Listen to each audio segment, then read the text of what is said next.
मुर्ग मसल्लम रोटी वाला। किसी शहर के बाहर सड़क किनारे आमिर नाम का एक आदमी मुर्ग मसल्लम और चावल का ठेला लगाया करता था। दिन भर में आमिर के ठेले पर बहुत सारे ग्राहक आया करते। आमिर भैया, जरा एक प्लेट मुर्ग मुसल्लम और चावल तो लगाना। आज बहुत मन कर रहा है आपके हाथ का मुर्ग मुसल्लम और चावल खाने का। कल मैंने अपनी पत्नी से कहकर भी मुर्ग मुसल्लम बनवाया था, लेकिन जो स्वाद तुम्हारे हाथ के मुर्ग मुसल्लम में है, वह स्वाद किसी और में नहीं। सच कहा भैया, मुझे तो हर रोज आमिर के हाथ का मुर्ग मुसल्लम और चावल खाने की आदत ही पड़ गई है। जिस दिन मैं आमिर के हाथ का मुर्ग मुसल्लम और चावल ना खाऊं, उस दिन तो मुझे कुछ अच्छा ही नहीं लगता। बस भैया, मैं मुर्ग मुसल्लम में डालने वाले सभी मसाले अपने हाथों से पीसता हूँ। खड़े मसालों को धीमी आंच पर भूनकर उन्हें सिलबट्टे पर पीसकर उसके बाद ही मुर्ग मुसल्लम में डालता हूँ। इससे मुर्ग मुसल्लम को खुशबू और जायका दोनों ही बहुत बढ़ जाते हैं। मगर समय बीतता है और आमिर के आसपास अब बहुत सारे खाने के स्टॉल लग जाते हैं। कोई मोमोज का ठेला लगाता है, तो कोई तंदूरी चिकन का, तो कोई बिरयानी बेच रहा था। इससे अब आमिर के पास आने वाले ग्राहक बहुत कम हो जाते हैं, जिससे आमिर का घर खर्च और बाकी की जरूरतों का खर्चा जैसे तैसे निकल जाया करता था। इसी तरह से एक शाम जब आमिर अपना ठेला लेकर घर पहुंचता है, तभी आमिर की पत्नी फातिमा उससे बोलती है, सुनिए जी, मैं आपसे कुछ कहना चाहती हूँ। हाँ बोलो फातिमा, क्या बात है? क्या कहना चाहती हो तुम?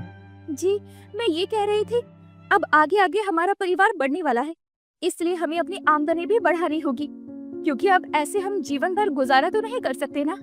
एक अच्छे जीवन के लिए आमदनी भी अच्छी होनी चाहिए। परिवार बढ़ने वाला है, इससे क्या मतलब है तुम्हारा? और अचानक से क्या हो गया है तुमको? क्या बोले जा रही हो तुम? ओहो मेरे भोले पति, आप तो कुछ समझते ही नहीं। आपको हर बात गहराई से समझानी पड़ती है। अरे फातिमा, साफ साफ बोलो ना, क्या कहना चाहती हो तुम? जी, मेरे कहने का मतलब है मैं प्रेग्नेंट हूँ और आप अब्बू बनने वाले हैं। इतनी बड़ी खुशखबरी को तुम इतनी रहस्यमय तरीके से क्यों बता रही थी? मैं तो डर ही गया था। जी, पर इस खुशी के साथ साथ एक गम भी है। गम? कैसा गम? क्या हो गया? सब ठीक तो है ना? जी, हमारा खुद ही गुजारा इतनी मुश्किल से चल पाता है, ऐसे में हम अपने आने वाले बच्चे का ध्यान कैसे रखेंगे? उसकी चिंता तुम क्यों करती हो? वह सब कुछ करना मेरी जिम्मेदारी है, चाहे मुझे दिन रात मेहनत क्यों ना करनी पड़े, पर मैं अपने बच्चों को कोई कमी महसूस नहीं होने दूंगा। जी, अगर आप कहें तो मैं भी कोई छोटा मोटा काम करना शुरू कर दूं। तुम कैसी बात कर रही हो? मैं अपना मुर्ग मुसल्लम और चावल का ठेला तो लगा रहा हूँ, और ऐसी हालत में तुम्हें काम तो बिल्कुल भी नहीं करना है। पर आप अकेले कब तक ऐसे ही काम करते रहेंगे? आखिर मैं भी तो आपकी पत्नी हूँ। अभी तुम्हें कुछ भी सोचने की जरूरत नहीं है। अभी तुम बस अपना ख्याल रखो, बाकी जो कुछ करना है वह मैं अपने आप कर लूंगा। इसी तरह से दोनों पति पत्नी काफी देर तक बातें करते हैं। अगले दिन रोज की सुबह की तरह आमिर अपना ठेला लेकर घर से मुर्ग मुसल्लम और रोटी बेचने के लिए निकल जाता है। लेकिन फातिमा की कई बातें कहीं ना कहीं आमिर के दिमाग में घूमती रहती है और वो ठेले पर काम करते हुए खुद से बोलता है, ऐसे तो बात नहीं बनेगी। मुझे लगता है कि मुझे अब ऐसा कुछ करना पड़ेगा जिससे से ज्यादा ग्राहक मेरे ठेले पर आना शुरू हो जाएं और मैं बहुत सारा पैसा कमाने लगूं। पर आखिर मैं ऐसा क्या करूं? कुछ समझ भी तो नहीं आ रहा है। फातिमा की बात भी बिल्कुल सही है। अब हम 2 से 3 होने वाले हैं, कहीं से तो अपनी आमदनी बढ़ानी ही होगी मुझे। यूं ही सोचते सोचते आमिर के दिमाग में एक तरकीब आती है और अब वो अपने ठेले के बाहर एक छोटे से बोर्ड पर लिख कर लगा देता है कि एक प्लेट मुर्ग मुसल्लम के साथ एक प्लेट बिल्कुल फ्री दिया जा रहा है।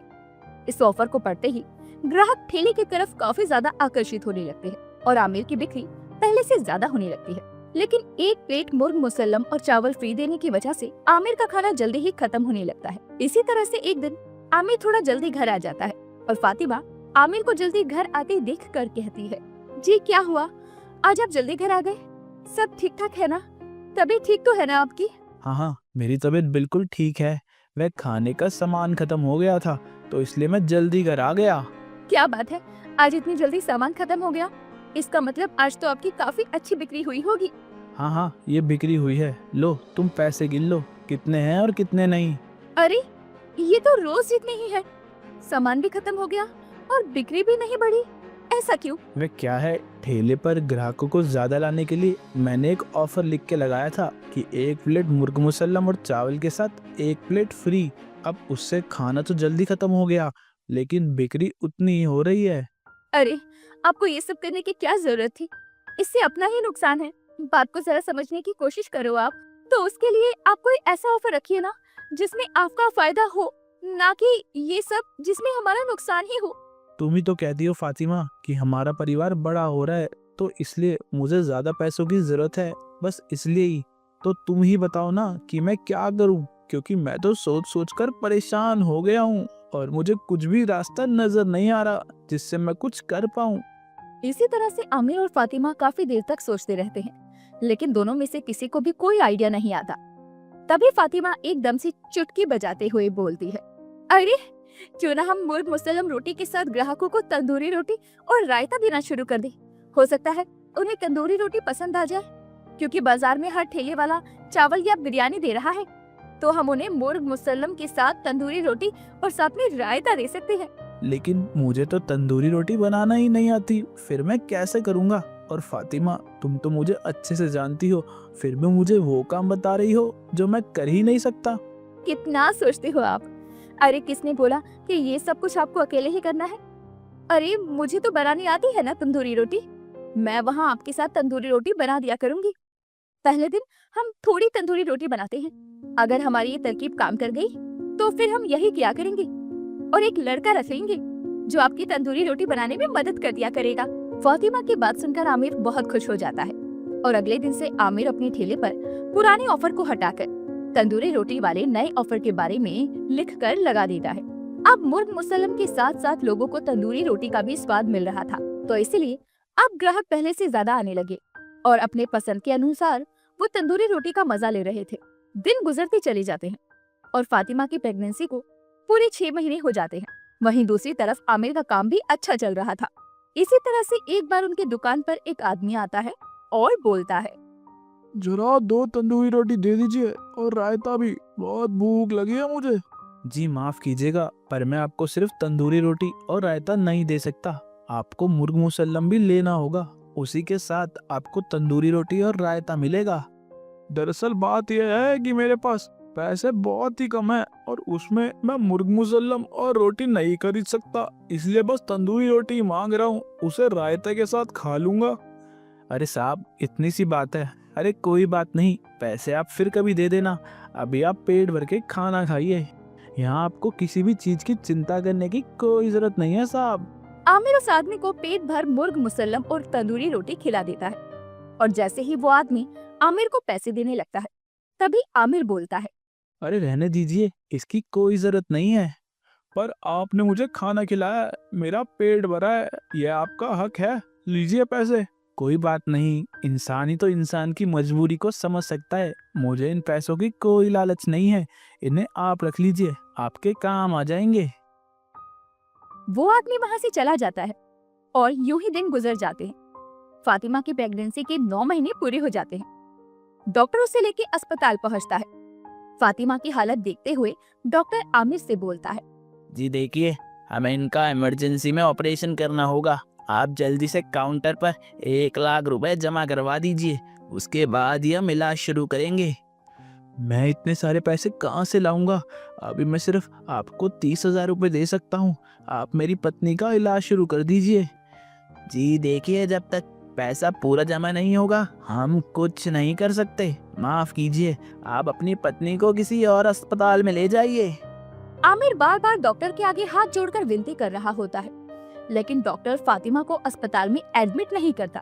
तभी पीछे से कोई आमिर के कंधे पर हाथ रखता है। आमिर पीछे पलटकर देखता है तो पीछे कोई और नहीं बल्कि वही आदमी खड़ा था जिसे आमिर ने फ्री में खाना खिलाया था।